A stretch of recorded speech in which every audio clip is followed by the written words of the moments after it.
ورحمة الله وبركاته. الحمد لله رب العالمين، والصلاة والسلام على سيدنا الأنبياء والمرسلين، أما بعد، فأعوذ بالله من الشيطان الرجيم. بسم الله الرحمن الرحيم.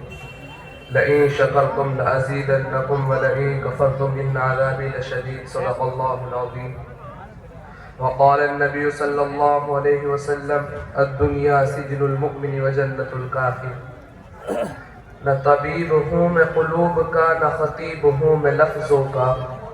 نہ طبیب ہوں میں قلوب کا، نہ خطیب ہوں میں لفظوں کا. خدا بس ساتھ دیتا ہے، میں باتیں دل سے کرتا ہوں. حاضرین مجلس، آج کے اس باوقار عظیم الشان اجلاس عام میں، جس کے اندر ملک کی مایاناز شخصیت تشریف فرما ہے، اور مجھ جیسے ادنا طالب علم کا بیان کرنا مجھ کو بہت ہی عجیب سا معلوم ہو رہا ہے، لیکن صدر جلسے کے حکم کر دینے سے بند حقیر نے آپ لوگوں کے سامنے آنا ہی باعث اور باسعادت سمجھا، کیونکہ بزرگوں کا مقالہ ہے الامر فوق الادب، حکم ادب سے بڑھ کر ہوتا ہے. دعا کیجئے خداوند قدوس مجھ کو قرآن و حدیث کی روشنی میں صحیح صحیح کہنے اور ہم سب لوگوں کو اس پر عمل کرنے کی توفیق عطا فرمائے. محترم حضرات، آج ملک کے چپے چپے میں اپنے اپنے حقوق کی طلبگاری کی آوازیں سنائی دیتی ہیں. ہر شخص کو ایک دوسرے سے یہی شکوہ ہے کہ وہ میرے حقوق ادا کیوں نہیں کرتا. چنانچہ والدین کو شکایت ہے کس سے؟ اپنی اولاد سے، کہ وہ اس کی اطاعت اور فرمانبرداری کیوں نہیں کرتی. اور اسی طرح اولاد کو شکایت اپنے والدین سے، ایک حاکم کو شکایت ہے اپنی رعایا سے، اور تعجب تو یہ کہ رعایا بھی خوش نہیں اپنے حاکم سے. ہمیں غور کرنے سے معلوم ہوتا ہے کہ ہم اپنے اپنے حقوق ادا کرنے کے لیے کس قدر دوڑ دھوپ کرتے ہیں، اور پھر بھی ہمیں ہمارے حقوق نہ ملے تو ہمیں کس قدر تکلیف پہنچتی ہے. کیا بھی ہم نے سوچا ہے اللہ رب العزت کے جو حقوق ہم پر عائد ہوئے ہیں ہم انہیں ادا کیوں نہیں کرتے؟ کیا وہ باری تعالیٰ ہم سے اپنے حقوق کا طلبگار نہیں ہے؟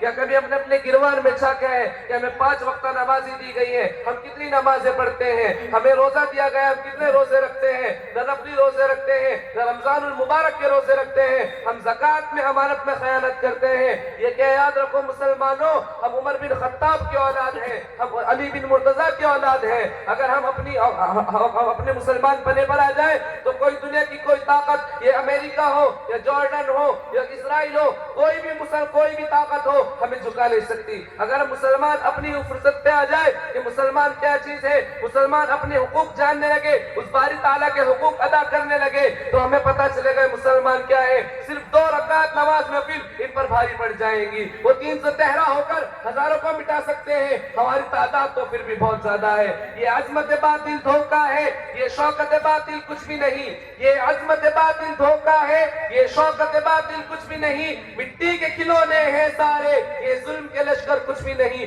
اللہ سے ڈرنے والوں کو طاقت سے ڈرانا مشکل ہے، جب خوف خدا ہو دل میں تو یہ قیصر و کسریٰ کچھ بھی نہیں. اسلام اگر دستور نہیں، قرآن اگر منشور نہیں، پھر افسوس ہے اس آزادی پر، یہ ملک و ملت کچھ بھی نہیں. میرے عزیز ساتھیوں، اس دنیا کے پیچھے کیوں بھاگتے ہو؟ یہ دنیا جھوٹی ہے. ہمیں اس دنیا کے اندر ایک امتحان کے لیے بھیجا گیا ہے، ایک ایگزام کے لیے ہم اس دنیا میں بھیجا گیا ہے. اگر ہم اس دنیا داری میں لگ گئے تو آخرت میں اس نبی کو کیا منہ دکھائیں گے جو نبی دنیا سے جاتے جاتے کہہ گیا یا ربی امتی امتی. آج اس کی امت اس کو یہ صلہ دے رہی ہے. حق اللہ، اگر وہ نبی آج اس ٹائم پر ہوتے تو ان کا سینہ چھلی چھلی ہو جاتا. وہ نبی جو کہتا چلا گیا یا ربی امتی امتی، جس نے فرمایا افشوا السلام بینکم. آج ہمارے کسی سے 2 منٹ منہ بحث ہو جائے ہم اسے منہ لگانا پسند نہیں کرتے، آج ہم اس سے بات کرنا پسند نہیں کرنے، سلام تو دور کی بات. میرے عزیز ساتھیوں، یاد رکھو یہ دنیا دار فانی ہے. جب اس دنیا کے اندر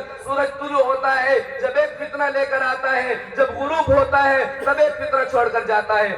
آج کے اس دوران جاہلیت میں سب سے بڑا فتنہ شکیل بن حنیف کا ہے، جو کہ اپنا آپ کو نبی آخر الزمان بتاتا ہے. ہمیں اپنے دل و دماغ کے اندر یہ بات ٹھس لینی چاہیے کہ نبی آخر الزمان، تاجدار مدینہ، سرور کائنات، خالق الانبیاء محمد صلی اللہ علیہ وسلم اس دنیا کے آخری نبی ہیں. یہ دین آخری دین ہے، یہ شریعت آخری شریعت ہے، یہ مذہب آخری مذہب ہے. اور یہی وجہ ہے کہ اللہ رب العزت کو آپ صلی اللہ علیہ وسلم کو اللہ رب العزت نے صحابہ کی وہ پاکیزہ اور مقدس جماعت عطا فرمائی کہ جس نے مذہب اسلام کو زندہ کرنے اور پھیلانے میں اپنے تن من دھن کی بازی لگا لی. دوستو آج ہم قربانی کیوں دیں؟ کیونکہ ہمیں اسلام ہمیں ماں کی گودوں میں سے ملا ہے. اگر ہمیں اس اسلام کی خاطر جنگ بدر جیسی لڑائیاں لڑنی پڑتی تب ہمیں اسلام کی قدر ہوتی. اللہ تبارک و تعالیٰ کے اہل سنت سے زیادہ ہمیں عمل کرنے کی توفیق عطا فرمائے. وآخر دعوانا الحمدللہ رب العالمین.